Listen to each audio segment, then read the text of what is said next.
Pembacaan firman Tuhan pada hari ini saya akan bacakan dari Ulangan pasal 11 ayat 1 sampai 7. 今天讲到信息的经节是在申命记11章第2到第7节。 Ulangan pasal 11 ayat 1 sampai 7. 申命记11章1到7节。 Karena tadi di responsoria kita sudah membaca banyak ayat dari pasal 11 ini, maka saya akan bacakan dari ayat 1 sampai 7 saja. 因为刚才起因经文已经念了那些经文，所以我只念到1到7节。 Saya akan bacakan dalam bahasa Indonesia saja. 是 Mohon 用 Bapak 印尼文来 Ibu 读。 yang berbahasa Mandarin juga untuk bisa memperhatikannya di Alkitab masing-masing. 你们中文的你们自己可以看圣经。 Ulangan pasal 11 ayat 1 sampai 7. Haruslah engkau mengasihi Tuhan Allahmu dan melakukan dengan setia kewajibanmu terhadap Dia dengan senantiasa berpegang pada segala ketetapannya, peraturannya dan perintahnya.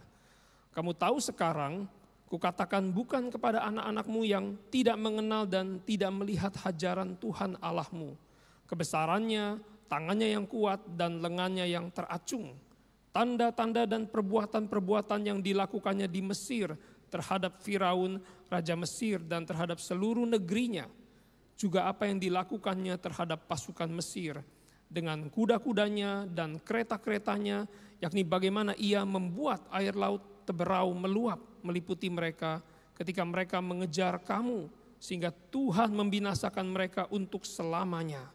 Dan apa yang dilakukannya terhadapmu di padang gurun sampai kamu tiba di tempat ini.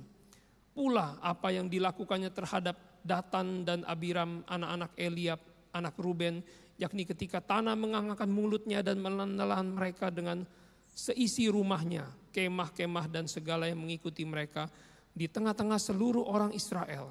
Sebab matamu sendirilah yang telah melihat segala perbuatan besar yang dilakukan Tuhan. Sedemikian jauh pembacaan firman Tuhan. 读经到此。 Bapak Ibu yang dikasihi Tuhan, tema kita adalah berkat Tuhan sepanjang tahun. 弟兄姐妹们，今天我们的主题是从岁首到年终。 Kalimat ini diambil dari ayat 12. 这个经文呢，这个主题呢是从第12节取的。 Di ayat 12 saya akan bacakan untuk kita sekalian.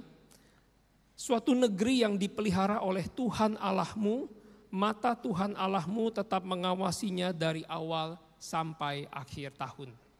第12节记载，是耶和华你上帝所眷顾的，从岁首到年终，耶和华你上帝的眼目时常看顾那地。 Saya akan mulai khotbah saya dengan satu cerita. 我以一个故事来开始今天的讲章。 Saya tidak tahu apakah ini true story atau bukan, tetapi yang ingin saya ajak kita lihat adalah apa makna cerita ini dan kaitannya dengan firman Tuhan. 我不知道这个故事是真实的吗？但是我们要思考的是这个故事背后的意义。 Mungkin juga di antara Bapak Ibu ada yang sudah pernah mendengar cerita ini. 或者你们曾经听过这个故事。 Jadi ada seorang bankir investasi dari Amerika yang pergi berlibur ke pantai Meksiko. 有一位美国投资银行家到这墨西哥海边那边去度假。 Di situ dia bertemu dengan seorang nelayan yang baru saja pulang dari menangkap ikan. 他碰到了一位渔夫，他刚从海里捕鱼回来了。 Dan dia mengamati nelayan itu membawa beberapa ekor ikan tuna kuning yang segar begitu. 他注意到那个渔夫带着几条很大的那个金枪鱼。 Si bankir ini memuji nelayan ini, wah kamu hebat ya bisa menangkap ikan yang segar yang bagus. 他称赞那渔夫说：“哇，你很厉害啊，你可以抓到这么新鲜的鱼。 Dan berapa lama waktu yang kamu butuhkan untuk tangkap ikan itu? 你捕这鱼需要多长的时间呢？” Si nelayan menjawab, oh sebentar aja. 那渔夫回答说：“没有， Gak- 只是一下子罢了。 Gampang begitu ya, saya sudah biasa menangkap ikan. 我也习惯了捕鱼，所以呢很简单的。” Maka dengan heran si orang Amerika ini bertanya, kenapa kamu cuma tangkap sedikit saja? 那美国人就很惊讶，就问他：“为什么你只抓了这么一点鱼呢？ Kenapa kamu tidak menggunakan waktu yang lebih banyak untuk menangkap ikan yang lebih banyak? 为什么你不花更多的时间抓更多的鱼呢？” Lalu si nelayan berkata, ikan segini aja udah cukup buat saya dan keluarga saya. 那渔夫回答说：“这些鱼已经足够我和我家人的需要了。” lalu sisa waktu kamu sepanjang hari ini ngapain? 那你剩余的时间你做些什么呢？ Nelayan itu menjawab, ya saya bermain bersama anak-anak saya bersenda gurau bersama dengan istri saya, dan saya sore-sore main gitar ke rumah teman-teman saya dan bersenda gurau dengan mereka. 那么他回答说，我会和我的孩子们一起玩，我和妻子有说有笑，还有我跟我的朋友一起聊聊天，谈谈其他。 Nelayan itu menjawab, itulah kehidupan yang bahagia buat saya bisa bersama dengan keluarga dan teman-teman sekampung saya. 对于我来说，这是一个幸福美满的生活，因为我可以与我的家人朋友们一起度过。 Lalu dengan nada yang sedikit meremehkan, si bankir Amerika ini, seorang konsultan yang hebat, dia berkata, saya lulusan Harvard, MBA, saya bisa memberikan saran kepada kamu bagaimana kamu bisa menjadi nelayan yang sukses. 那银行家就以嘲笑的那个语气就告诉他说：“哎，我是哈佛大学这个工商管理毕业的硕士，我可以帮你可以成为一个成功的商人。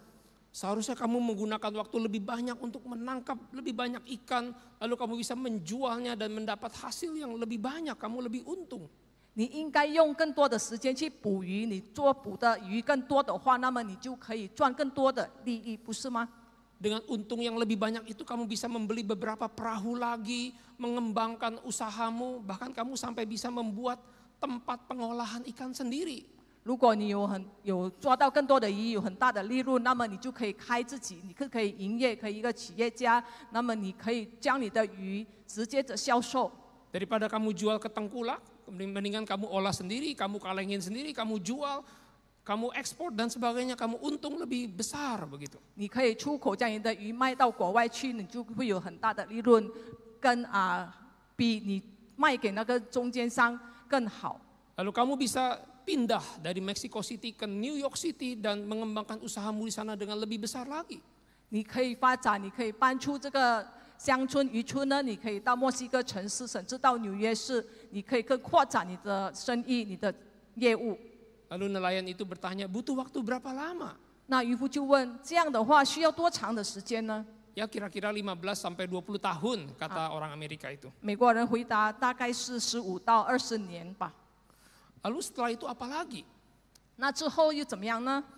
Lalu orang Amerika ini tertawa dan berkata, lalu kamu bisa go public, jual saham perusahaanmu dan kamu menjadi kaya raya. 银行家就笑着说：那之后呢，你就可以把你的公司呢上市，然后你可以卖股票，成为一个富翁。 Kamu akan mendapatkan jutaan dolar. 你可以赚数百万的美元。 Wow, jutaan dolar. Lalu setelah itu apa lagi? 赚了数百万的美元，然后呢，我怎么办？ Lalu kata orang Amerika itu, nah ini yang bagian yang menarik. Kamu akan pensiun. 那个最主要的，最后呢，你就会退休。 Dari kota besar kamu pindah ke kota kecil. 从大城市你搬到一个渔村。 Lalu Anda bisa tidur sampai larut malam, gak usah kerja, main sama anak-anak, bercengkrama dengan istri dan teman-teman. 你有很长的时间，你不需要再上班，所以你退休之后，你可以跟孩子、妻子一起说说笑，和朋友们一起吃喝玩乐。 Lalu dengan tersenyum nelayan itu berkata, bukankah itu yang saya lakukan saat ini? 那渔夫就笑着说：“这岂不是我现在所做的吗？” Jadi Bapak Ibu sekalian dikasihi Tuhan, kita bisa melihat apa makna hidup ya dari dua orang ini. 从这个故事当中，我们可以看出，在这两个人之间呢，他们生活的意义是什么？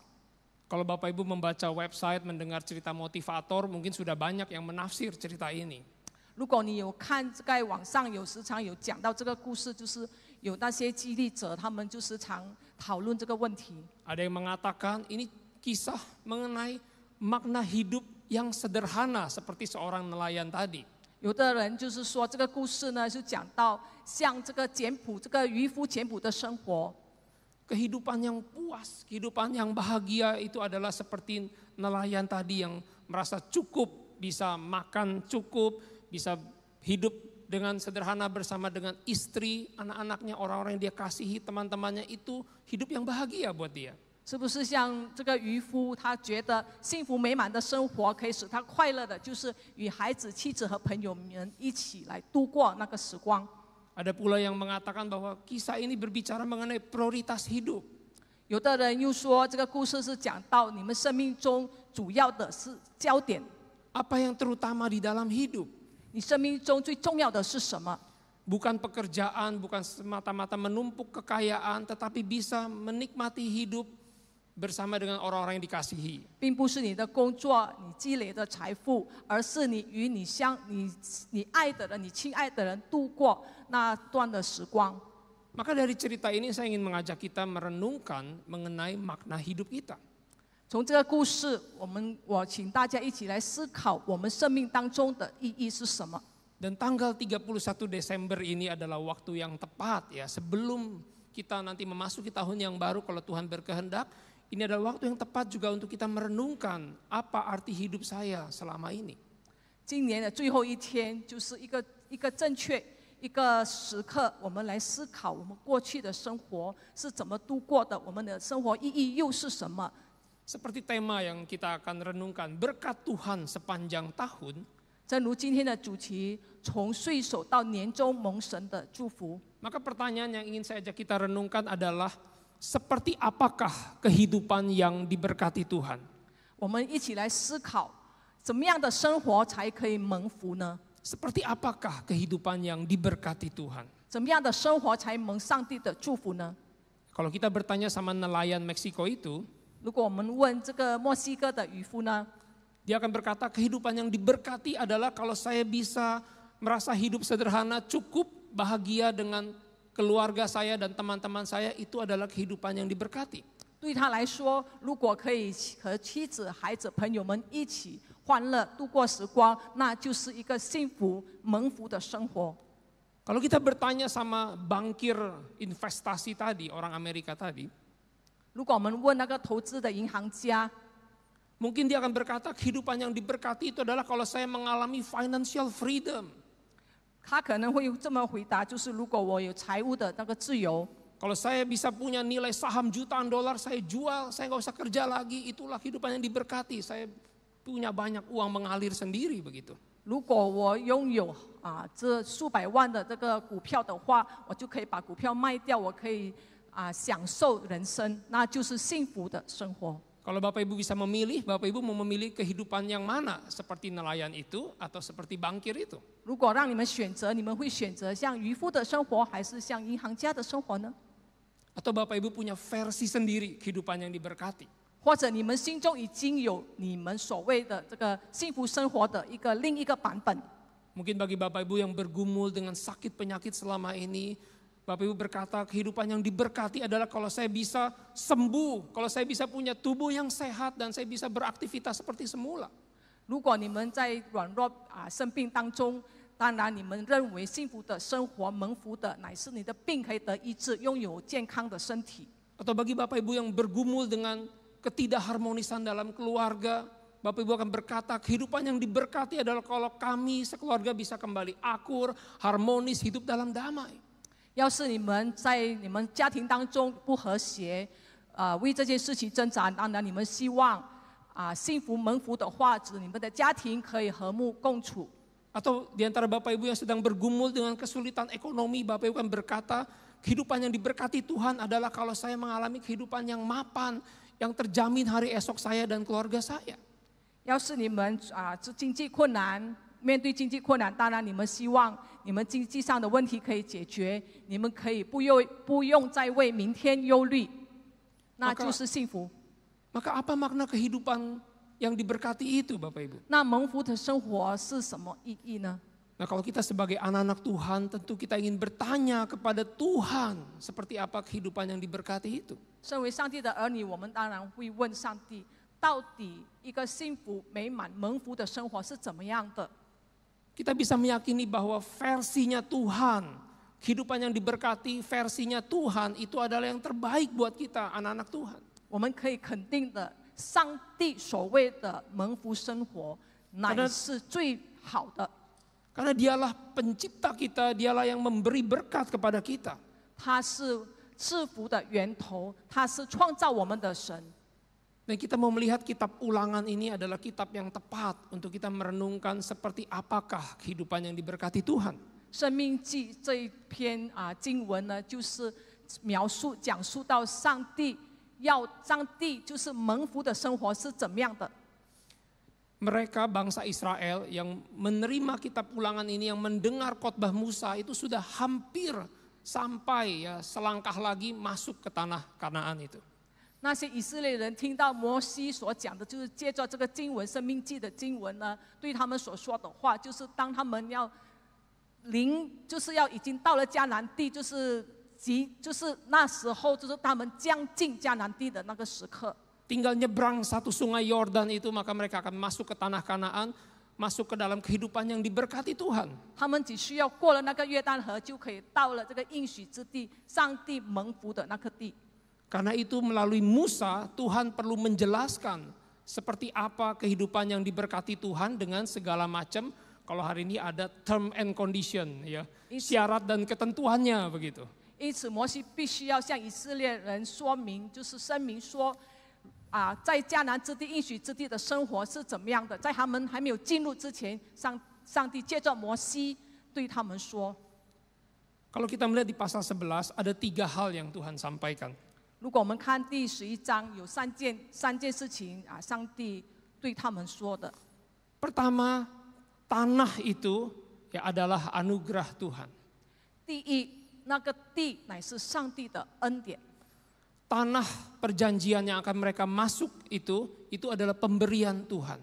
他们将跨入的那个应许之地，乃是神赐给他们的，是恩典。 Maka kalau kita mau aplikasikan dalam hidup kita, semua berkat yang kita bisa terima, yang kita miliki itu adalah anugerah Tuhan. 如果我们将今天的生活把它对比一下。 那我们今天所拥有的那个福分，一切的祝福，乃是神赐给我们的恩典。 Kalau kita membaca dari ayat 1 sampai ayat 7, ya saya akan simpulkan intinya itu semua Tuhan mau mengatakan hidupmu, apa yang kamu miliki, segala sesuatu dalam hidupmu adalah anugerah Tuhan. 如果把这个经文总结下来的话呢，就是第11章1到7节，那就是我们的生命，我们所有的一切拥有的，都是上帝赐给我们的恩典。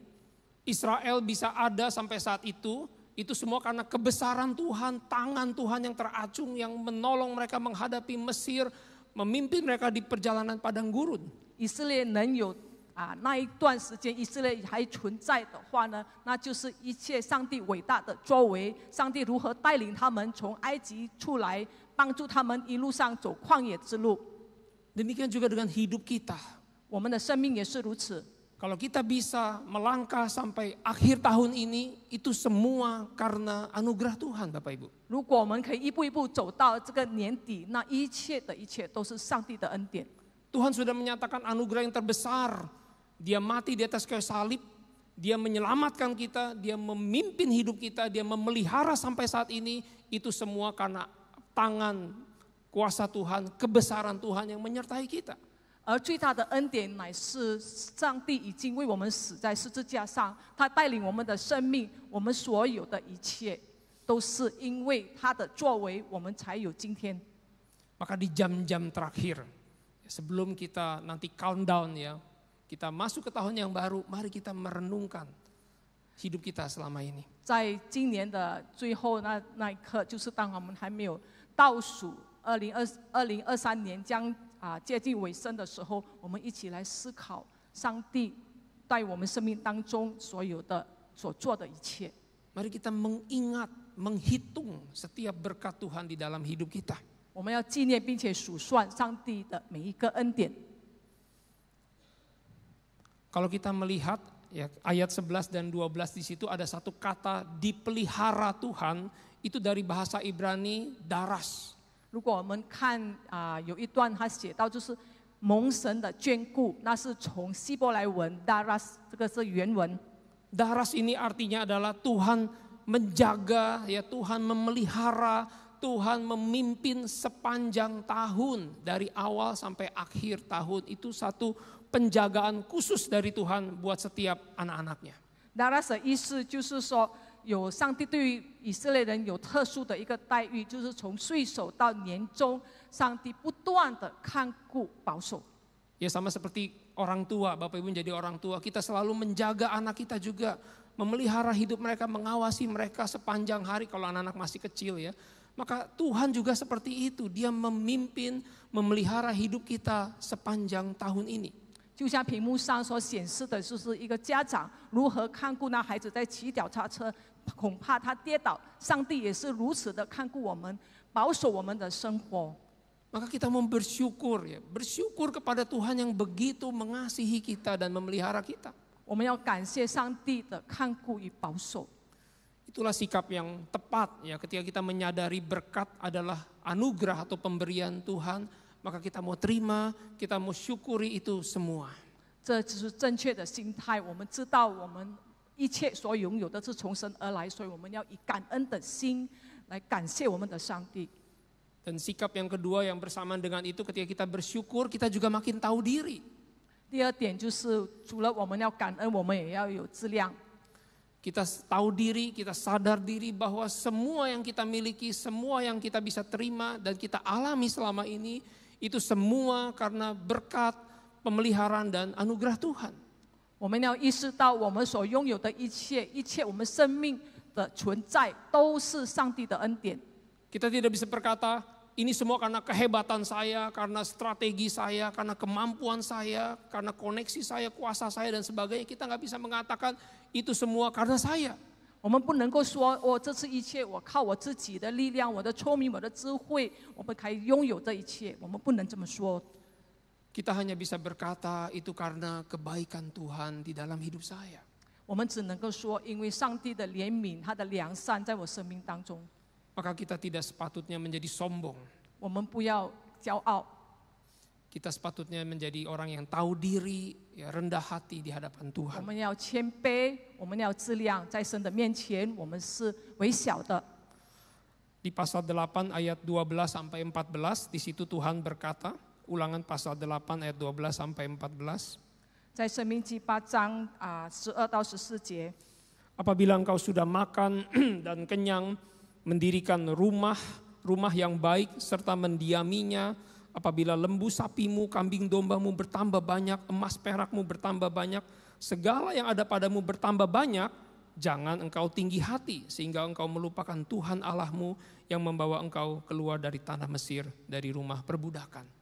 如果你已经得饱足，有舒适的房子住；如果你的金银增多，一切都绰绰有余，不要心高气傲，忘记耶和华你的上帝，就是将你从埃及地为奴之家领出来的。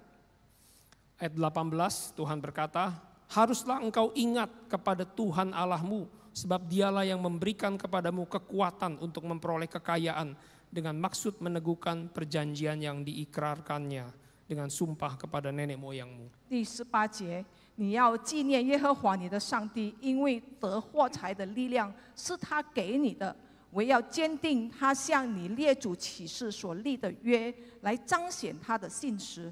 Itulah sikap yang tepat ya, ketika kita mengakhiri tahun ini dengan mengingat segala berkat anugerah Tuhan. 这就是正确的心态，我们就是来过我们今年的最后一天。 Adakah sikap itu di dalam hati kita? 我们心中是否有那样的爱呢？ Maka ambillah waktu hari ini Bapak Ibu ya, di sepanjang hari ini sebelum kita mengakhiri tahun ini, kita punya banyak waktu untuk bersyukur dan memuji Tuhan, menyadari bahwa semua yang saya terima adalah anugerah Tuhan. 我们要利用这短短的这一天剩下的几个小时，我们来思考，我们来就是体会我们上帝所给我们的一切恩典。 Yang kedua ya, 第二点， Tuhan mau berkata melalui Musa kepada Israel bahwa tanah itu adalah ujian. 上帝要摩西向以色列民声明，那个地乃是一个考验。 Tanah itu, tanah perjanjian, selain itu ada berkat Tuhan, juga adalah ujian bagi Israel. 那应许之地除了是一个祝福、一个蒙福之地，也是一个对以色列民也是一个考验。 Kalau kita membaca di pasal 8 ayat 2, di situ dikatakan, ingatlah kepada seluruh perjalanan yang kau lakukan atas kehendak Tuhan Allahmu di padang gurun selama 40 tahun ini dengan maksud merendahkan hatimu dan mencobai atau lebih tepat menguji engkau untuk mengetahui apa yang ada di dalam hatimu, yakni apakah engkau berpegang pada perintahnya atau tidak. 在8章第2节，摩西对以色列民说：“你也要纪念耶和华你的上帝在旷野引导你这40年，又要苦练你，试验你，要知道你内心如何，肯守他的诫命不肯。 Dan kalau tadi kita melihat di responsori yang kita baca, di situ di pasal 11 ayat 13 Tuhan juga menggunakan kalimat jika kamu dengan sungguh-sungguh titik-titik-titik ya, maka Tuhan akan memberikan titik-titik-titik begitu. 在申命记，刚才我们念读起因经文里面13到15节，摩西也说了一句话：你们若留意等等，上帝必按着等等。 Jadi itu mau menunjukkan bahwa berkat nih nanti yang akan mereka terima, tanah perjanjian itu juga adalah sebuah ujian untuk mengetahui hati mereka. 那就是上帝向他们表明，他们所领受的在应许之地所领受的那个祝福，对他们来说是一个考验。 Maka kalau ujian hari ini guru-guru akan bikin rubrik begitu kan ya, rubrik penilaian. Kalau ujian ini syarat lulusnya seperti ini dan konsekuensinya hasilnya seperti ini. Kalau lulus, kalau nggak lulus hasilnya seperti ini begitu. 就像我们上学考试的时候，老师会定了一个规矩，就是说，如果你们通过考试的话，那你们将来会这样这样；如果不通过，你们会这样这样。 Maka kalau kita membaca di ayat 13 sampai 15 Bapak Ibu, syarat kelulusannya adalah jika kamu dengan sungguh-sungguh ya berpegang pada perintah Tuhan, kamu mengasihi Tuhan dengan segenap hatimu, maka Tuhan akan memberikan hasilnya apa Bapak Ibu? Hujan berkat begitu ya, Tuhan akan memberkati tanahmu, memberkati hasil ternakmu dan sebagainya. 就在通过考试的条件和后果呢，就在申命记13到15节里面。如果你们听从主耶稣所吩咐的诫命，那么爱你耶和华上帝，尽心尽意的侍奉他，他必按时降秋雨春雨在你们的地上。 还有为你们的这牲畜长草。 Dan sebaliknya di ayat 16 di situ ada syarat ketidaklulusan atau kalau ya, melanggar tidak lulus maka hasilnya seperti apa itu di ayat 16. 如果你们考试失败了，那么也记载在第16到17节。 Di ayat 16 dikatakan kalau kamu terbujuk mengikuti cara hidup bangsa Kanaan, menyembah berhala Allah-Allah lain itu, maka Tuhan akan menutup langit ya, Tuhan tidak akan mencurahkan berkat kepadamu. 你们要谨慎，免得心中受迷惑，就偏离正路，去侍奉敬拜别神。耶和华的怒气向你们发作，就使天闭塞不下雨，地也不出产。 Jikalau kamu tidak sungguh-sungguh berpegang pada perintah Tuhan, tidak mengasihi Tuhan, maka Tuhan akan murka dan Tuhan akan menghukum. 如果你们不遵守上帝的诫命，也没有真心的爱神，那么上帝就会惩罚你们。 Dan ujian ini adalah sesuatu yang penting, pakai kata pada hari ini. 这个考试呢是非常的重要，只用的就是今日，就是当天。 Pada hari ini itu menunjukkan sesuatu yang mendesak, padahal mereka belum masuk tanah Kanaan, ya mereka belum masuk, tapi sekarang mereka sudah harus lulus ujian itu, sudah harus memutuskan. 当他们还没有进入应许之地，摩西已经提醒他们了。你们还没有进入之前，他们必须做出这个选择。 Maka juga pada hari ini, sebelum kita masuk ke tahun yang baru, ya kita harus memutuskan apakah kita mau sungguh-sungguh mengasihi Tuhan dan hidup berpegang pada firman Tuhan. 就像我们今天还没有划入2024年的时候，我们就要决定，我们是否在明年我们会遵行上帝的命令，并且爱神呢？ Karena berkat yang Tuhan janjikan Tuhan akan berikan itu juga adalah satu ujian bagi kita. 因为上帝所赐下的福分，那也是一种考验。 Hari ini ya di ujung tahun 2023 ini kita juga mau ngetes ya, menguji hati kita. Apakah kita sudah sungguh-sungguh hidup mengasihi Tuhan dan berpegang pada firman Tuhan. 在2023年的尾声，我们也是要检查自己的心，我们是否已经真心诚意的爱主。 Ujian ini akan menunjukkan dua jenis orang dengan dua cara hidup. 这个考验将会它的结果将会考出两个不同类型的人。 Kalau kita membaca Injil, di situ Tuhan Yesus dalam pelayanannya berjumpa dengan dua jenis orang dengan dua cara hidup ini. 在耶稣服侍那个期间呢，主耶稣碰到了两个不同类型的人。 Ada seorang muda yang kaya. 就一个富有的青年人， Dan juga ada Sakeus. 还有一个就是撒该， Di mata orang dua-duanya sama-sama kaya, punya pakaian yang mewah. 在我们的眼中，这两个人都是富裕的，他们穿着就是非常高贵的这个衣着。 Penampilannya menunjukkan mereka orang kaya. 从他们的衣冠上，他们是富有的。 Walaupun secara status sosial, orang muda yang kaya itu lebih terpandang di masyarakat. Sakius itu adalah pemungut cukai, dicemooh oleh masyarakat. 但是在他们社会地位上呢，这个撒该是被人贬低的，而这个青年人就是人家所尊重的。 Orang muda yang kaya diacungi jempol, wah orang yang hebat, taat kepada Taurat, hidupnya diberkati.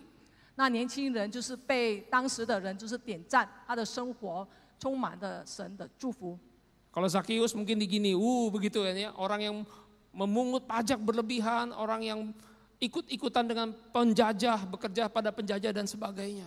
Orang akan mengatakan tidak baik begitu. 而撒该就是反过来，他是一个被人视为罪人，而是不是一个好人，因为他是税吏长。 Tapi siapa yang tahu isi hati orang begitu kan? 但是人的心中又有谁知道呢？ Dua-duanya mesti diuji dulu. 他们必须经过考验。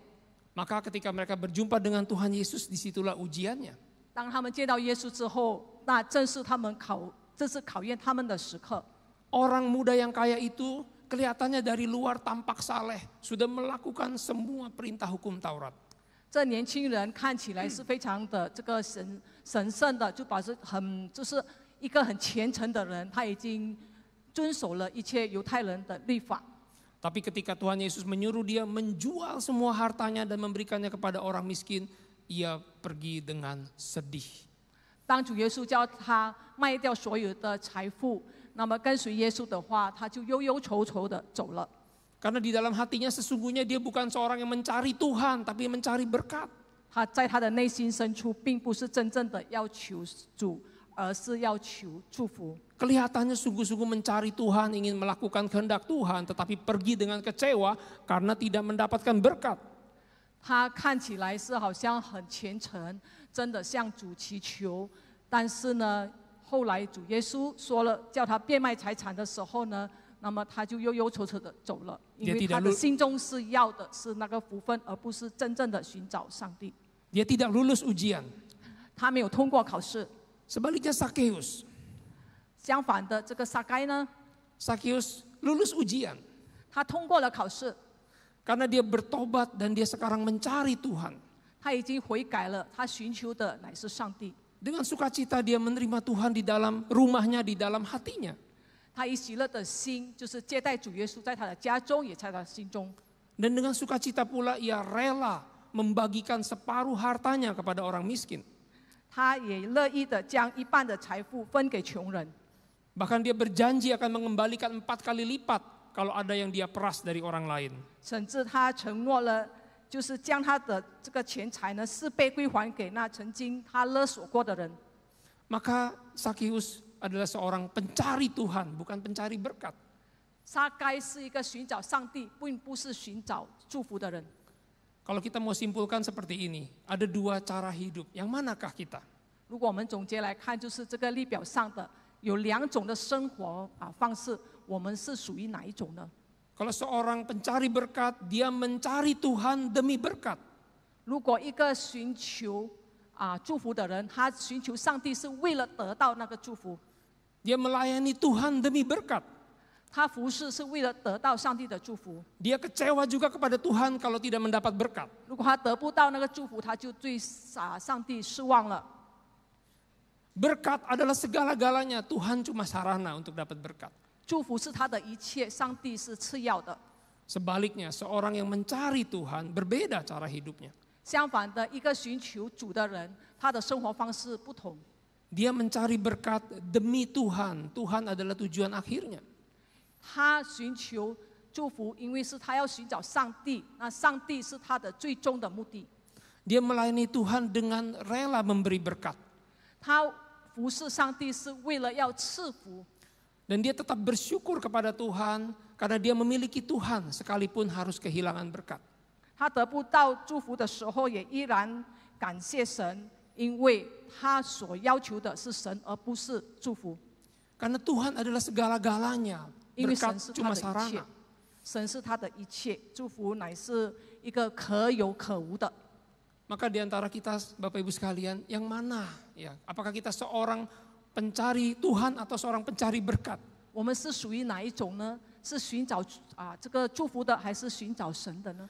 Atau jangan-jangan dari luar kita tampak seperti seorang pencari Tuhan, tapi sesungguhnya kita pencari berkat. 或者我们心中看似好像是寻求上帝，其实我们的内心是所寻找的乃是祝福。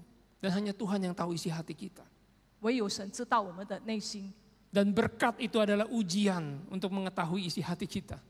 那祝福乃是考验我们心中的里面所想的。 Bagaimana ya ketika kita menggunakan berkat ini, bagaimana kita mengolah berkat ini itu menentukan ya apakah kita lulus ujian atau tidak. 我们如何使用这个祝福呢？就是来考验我们过不过这个考试。 Berkat itu akan mengetes ya hati kita condong kepada Tuhan atau lebih condong kepada berkat-berkatnya. 这个考试呢，这考验呢，就是看我们的心更倾向祝福还是倾向神。 Karena berkat tadi adalah ujian, maka pada saat yang sama berkat itu juga adalah kesempatan. 祝福不仅是一个考验，也是一个机会。 Itulah yang Tuhan katakan kepada Israel ya. 这就是上帝对以色列人所说的， Di ayat 26. 在26节。 Lihat, aku menghadapkan kepada kamu pilihan. 看哪，我今日将祝福与咒诅的话，都陈明在你们面前。 Pilih berkat atau kutuk. 你要选择的是祝福还是咒诅？ Pilih hidup yang mengasihi Tuhan, berpegang pada firman Tuhan dan diberkati, atau pilih hidup yang memberontak kepada Tuhan, yang menyembah Allah-Allah lain dan engkau akan dihukum. 你们选择爱主、诚心诚意的追随主，还是你们背着上帝，你们是跟着别神？ Dan itu juga sekaligus adalah pilihan bagi kita, kesempatan bagi kita untuk memilih saya mau hidup dengan cara yang seperti apa dengan berkat-berkat ini. 这同时也给我们机会，我们选择是哪一种，成为哪一种的人。 Dan sama kata pada hari ini juga ada di situ. Pada hari ini juga kita mau mengambil langkah, memilih. Ya ini kesempatan untuk memilih cara hidup yang mana yang akan kita jalani. 这个经文所提的也是今日，就是今天我们必须做出选择，我们要走哪一条路。 Kalau kita melihat ada satu orang contoh yang dia melakukan ya seperti yang firman Tuhan katakan, dia melihat berkat itu sebagai anugerah Tuhan, dia melihat berkat itu juga sebagai ujian dan kesempatan untuk hidup bagi Tuhan, itu adalah orang yang bernama Alan Emery ini. 有一个例子，就是他是如何虔诚的所成为神要他成为的人，那人就是他的名就是艾伦埃莫里。 Alan Emery adalah seorang yang mewarisi kekayaan memang dari ayahnya, seorang pengusaha tekstil dari wool begitu. 艾伦埃莫里是一名成功的一个企业家，就是他继承他父亲所留下的这个产业。 Jadi dia mengambil alih pekerjaan ayahnya, dia mengolah usaha tekstil keluarganya menjadi sukses dan berhasil. 他继承父亲的产业之后呢，他就自己去经营，成为一个很成功的一个商人。 Tetapi di dalam hidupnya dia satu kali berjumpa dengan Tuhan Yesus dan dia sekarang melihat Tuhan Yesus sebagai segala-galanya yang utama dalam hidupnya. 在他的生命当中，有一天他遇见了主耶稣，他把主耶稣视为他唯一在生活中唯一的一个神，唯一他可以依靠的。 Dia bersahabat baik dengan pendeta Billy Graham, pernah jadi teman satu sekolah, satu kelas mungkin ya dengan pendeta Billy Graham. 他与一个大牧师，就是 Billy Graham 牧师，他们曾经在一个学校念读。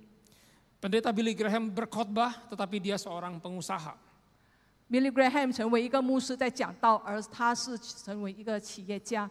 Maka dia mendukung pelayanan Billy Graham, ya dia mensupport sebagai anggota board ya yayasan Billy Graham ministry itu untuk mendukung pelayanan pemberitaan Injil dari Billy Graham. 他支持 Billy Graham 牧师，他成为一个董事会的一员，使他可以不断继续的，就是支持 Billy Graham 的事工。 Dia juga mendukung ya banyak seminari, banyak sekolah Alkitab yang di Amerika melalui hartanya.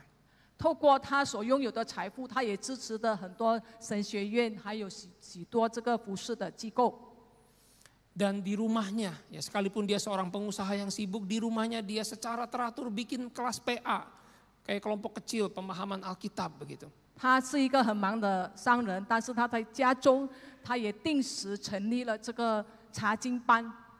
Selama berpuluh-puluh tahun dia tetap setia, bikin PA di rumahnya, undang mahasiswa, undang teman-temannya, mungkin juga undang jemaat gerejanya untuk sama-sama belajar Alkitab.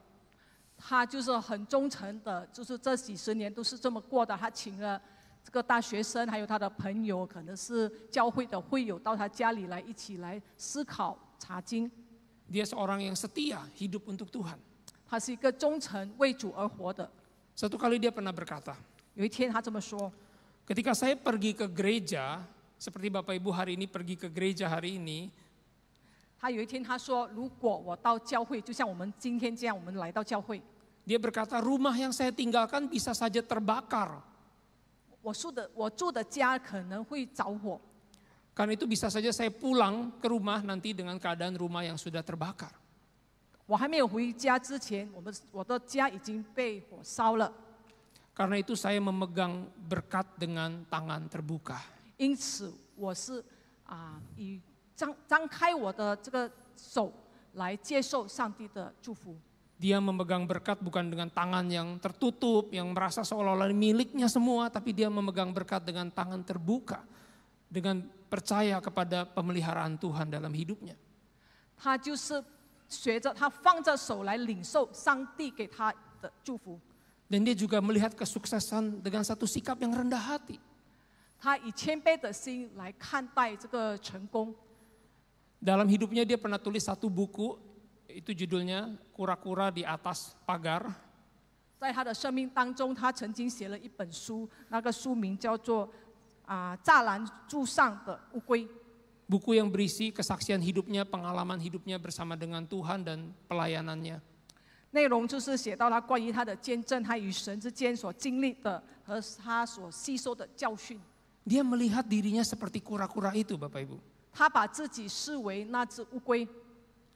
Bapak Ibu, bisakah seekor kura-kura di atas pagar yang sangat tinggi dengan usahanya sendiri naik begitu? 你们试着想，那只乌龟怎么可以会用自己的力量到这个栅栏柱上这么高的那个位置呢？ Kalau kura-kura bisa ada di situ karena ada orang yang mengambil dan menaruhnya di situ, bukan? 是有人把乌龟放在上面的。 Maka dia berkata, kalau saya berada di posisi saat ini, saya diberkati Tuhan dengan kesuksesan besar hari ini, itu bukan karena kehebatan saya, tapi karena anugerah Tuhan yang menaruh saya di posisi ini. 因此他说，我就像那只乌龟，我今天可以得到在这个高崇的位置上，我拥有这一切，因为上帝把我放在那。 Saya tidak bisa berbangga atas semua kesuksesan saya. 我不能为我所得到的一切为骄傲。 Karena itu dia menggunakan setiap hartanya, setiap waktunya, setiap kesempatan dalam hidupnya untuk hidup bagi Tuhan dan pekerjaan Tuhan. 因此，他拥有了他所有的财富、他的时间和生命和机会来参与上帝的事工上。 Maka Bapak Ibu sekalian dikasihi Tuhan, 弟兄姐妹们， hari ini firman Tuhan berkata, 今天上帝的话语已经对我们 berkat 说了， adalah pemberian Tuhan. 福分乃是恩赐。 Maka kita mau terima itu dengan ucapan syukur dan kita tahu diri bahwa itu semua karena anugerah Tuhan. 我们要以谦卑和感恩的心去领受，因为这是恩典。 Berkat juga adalah ujian dari Tuhan. 祝福也是神的考验。 Karena itu kita terima dengan sikap juga rendah hati dan terus mau mengarahkan hati kita tahu yang terutama adalah Tuhan dan kita mau mengasihi Dia dengan sepenuh hati. 我们要以谦卑的心，我们爱我们的上帝，我们去领受这个祝福。 Dan berkat juga adalah kesempatan. 祝福也是一个机会。 Karena itu kita mau mengelola, menggunakan setiap berkat itu untuk Tuhan yang sudah memberikannya kepada kita. 我们要使用我们所领受的这个祝福，就是来荣耀上帝的名。 Kita mau kelola setiap berkat dalam hidup kita termasuk waktu, kesempatan, seluruh yang ada pada kita, tubuh kita, kekuatan kita untuk hidup bagi Tuhan, hidup sesuai dengan kehendak Tuhan.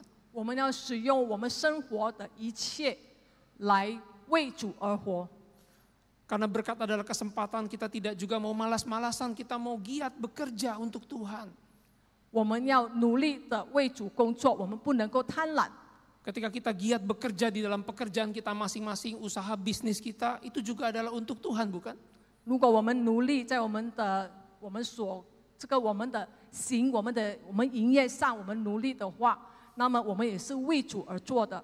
Kita ingin seperti hamba yang baik dan setia itu yang diberikan 5 talenta, 3 talenta, kita mau mengolahnya, kita mau menggunakannya, kita mau mengusahakannya dengan segenap kekuatan kita untuk Tuhan. 我们要像那忠心的仆人，我们成为上帝的好管家，替上帝治理他所赐给我们的一切福分。 Kita tidak ingin seperti hamba yang dikatakan jahat dan malas, yang hanya menyimpan 1 talenta itu dan curiga selalu kepada Tuhannya, tidak mengasihi Tuhannya, dan akhirnya dikatakan hamba yang jahat dan malas dan dihukum. 我们不要像那个恶的仆人，就是把上帝所托付的，就把它藏起来，那么还质疑上帝。 Dan biarlah kepada setiap kita dikatakan, baik sekali perbuatanmu, hai hambaku yang baik dan setia. 但愿我们所得到的乃是主说，你是一个忠心的仆人。 Karena engkau telah setia dalam perkara-perkara kecil, aku akan mempercayakan kepada engkau perkara-perkara yang lebih besar. 你忠心在小事上，你们忠心，我将大的事情交在你们手中。 Dan biar itu yang terus menjadi kerinduan kita, mendengar Tuhan berbicara seperti itu kepada kita. 但愿这一切都是乃是我们心中渴慕，希望上帝对我们说的话。